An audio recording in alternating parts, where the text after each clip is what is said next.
Hi. ఒకసారి ఏం జరిగిందంటే నాన్న చెకప్ కోసం అని చెప్పేసి మేము కొండాపూర్ కిమ్స్ హాస్పిటల్కి వెళ్ళాం. నేను, తమ్ముడు, అమ్మ. అయితే అక్కడ నాన్న చెకప్ అయిపోయింది.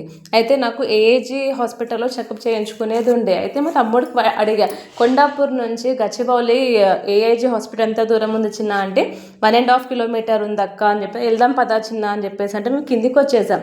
కిందికి వచ్చినాక ఆటో వాళ్ళకి అడిగితే 200 తీసుకుంటామని చెప్పేసి అనేసరికి అబ్బా ఇంక వీళ్ళకి 200 ఇవ్వాలా అని చెప్పేసి మా తమ్ముడికి ఏం చెప్పా, చిన్న నువ్వు ఇక్కడ 1.5 అన్నావు కదా, మరి నడుచుకుంటూ పోతే రాదా చిన్న అంటే వస్తుంది అక్క అని చెప్పేసి అన్నాడు. అయితే వాడిని ఇప్పుడు నేను నడుచుకుంటూ తీసుకుపోతున్నా అని చెప్పేసి నేను కింద నుంచి పై వరకు మనం ఇట్లా చూస్తూనే ఉన్నాడు వాడు. అయితే మా తమ్ముడు ముందు ముందు నేను వెనక నడుచుకుంటూ వస్తూ ఉంటే వాడు వెనకాల తిరిగి చూస్తూ ఉంటే నేను పైకి చూస్తున్నా.